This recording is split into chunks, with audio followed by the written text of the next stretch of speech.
Hello and welcome to Vertex News Hub.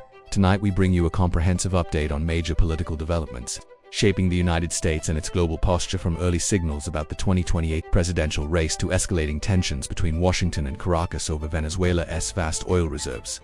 Democratic Congresswoman Alexandria Ocasio-Cortez has drawn attention with a brief but telling reaction to a new poll suggesting she could defeat Vice President JD Vance in a hypothetical 2028 matchup.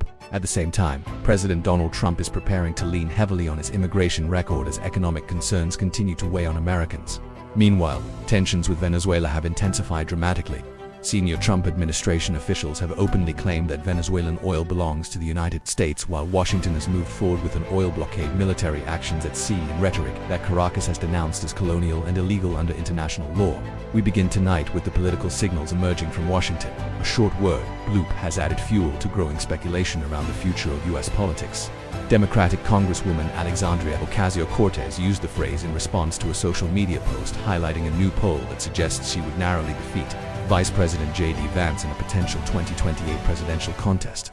The poll, conducted by the Argument in partnership with Vertex, showed Ocasio-Cortez edging out Vance by 2 percentage points. While she has not announced any intention to run for president, the numbers immediately drew attention because they place a sitting House member ahead of a vice president, widely viewed as a frontrunner to succeed Donald Trump as the leader of the Make America Great Again movement. Ocasio-Cortez represents a rising force within the progressive wing of the Democratic Party, a millennial lawmaker. She has steadily expanded her national profile since first entering Congress. JD Vance, also a millennial, has emerged as one of the most prominent figures within the Republican Party, closely aligned with Trump's political agenda. Despite the poll, it remains unusual for members of the House of Representatives to mount successful presidential campaigns. Both figures would be expected to face crowded and competitive primaries, particularly with Trump term-limited and unable to run again. Still, the survey underscores growing interest in a generational shift within both major U.S. political parties. As these early signals of the 2028 race surface, President Trump remains focused on defending his current record, particularly on immigration. With the economy showing signs of stagnation and affordability remaining a top concern for voters, immigration has emerged as one of the few areas where Trump can claim measurable success by his own standards. According to data from the Department of Homeland Security, encounters between U.S. agents and unauthorized migrants at the southern border have dropped by 95% during Trump's presidency, falling to an average of 258 daily. The administration attributes this decline to its aggressive enforcement policies, which include expanded detention and deportation efforts. These measures have extended beyond undocumented migrants to include people with legal status, such as foreign students and permanent residents who participated in pro-Palestine protests. Trump's immigration crackdown has faced repeated legal challenges, but it remains central to his political messaging. As economic pressures continue to dominate public concern, the White House is expected to highlight border enforcement as a fulfilled campaign promise, while immigration dominates domestic messaging. Foreign policy, particularly toward Venezuela, has taken an increasingly confrontational turn. Tensions escalated sharply after Stephen Miller, White House Deputy Chief of Staff, publicly suggested that Venezuela's oil belongs to the United States. In a social media post, Miller claimed that American effort and innovation created Venezuela's oil industry and that its nationalization amounted to what he called the largest recorded theft of American wealth and property. Miller alleged that the nationalized oil industry funded terrorism and contributed to drug trafficking into the United States. These claims have raised questions about the administration's stated justification for its actions against Venezuela, which it has often framed as part of a broader campaign against narcotics trafficking. Under international law, however, natural resources belong to the country in which they are located. Venezuela nationalized its oil sector in 1976, placing it under state-owned PDVSA in 2007. Under then-President Hugo Chavez, the government nationalized remaining foreign-controlled oil projects, effectively removing U.S. companies such as ExxonMobil and ConocoPhillips. Those companies pursued legal challenges, and in 2014, a World Bank arbitration tribunal ordered Venezuela to pay ExxonMobil $1.6 billion. Some legal proceedings remain unresolved.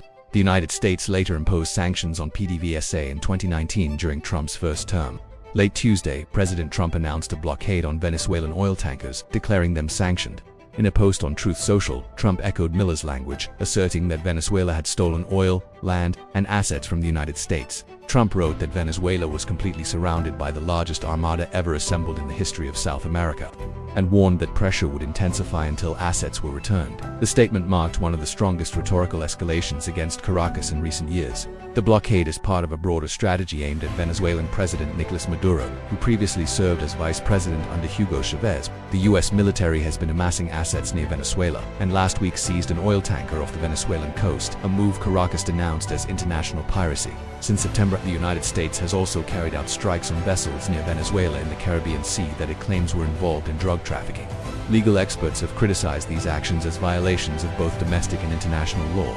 Further insight into the administration's intentions emerged this week through comments attributed to White House Chief of Staff Susie Wiles. According to Vanity Fair, Wiles said that US boat strikes are intended to topple the Maduro government and that Trump wants to continue such actions until Maduro concedes.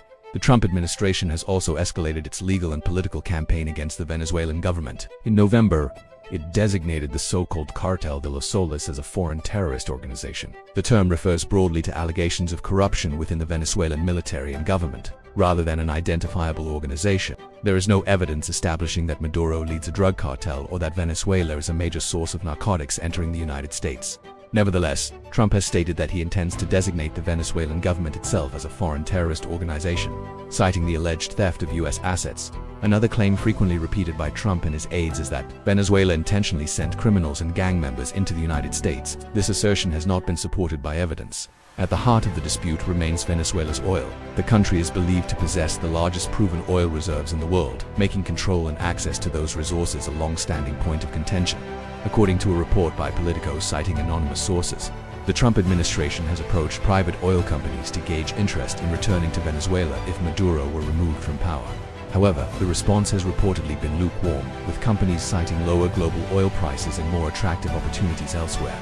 One source told Politico that while outreach had begun, industry enthusiasm was limited. Still, Venezuela's opposition figures have made clear their intentions. Maria Corina Machado, a prominent opposition leader who won the Nobel Peace Prize earlier this year, has pledged to privatize the oil sector and open it to foreign investment if Maduro loses power. These developments underscore a volatile moment in both U.S. domestic politics and international relations. Early polling hints at a generational political shift ahead of the 2028 election, even as President Trump seeks to consolidate his record on immigration amid economic unease. At the same time, Washington's increasingly aggressive stance toward Venezuela, combining economic blockades, military actions, and sweeping political claims has raised serious legal, diplomatic, and humanitarian questions. With oil, sovereignty, and global power dynamics at stake, the confrontation shows no signs of easing. We will continue to monitor these unfolding stories and bring you verified updates as they develop. You're watching Vertex News Hub, your source for in-depth global news coverage. Thank you for watching.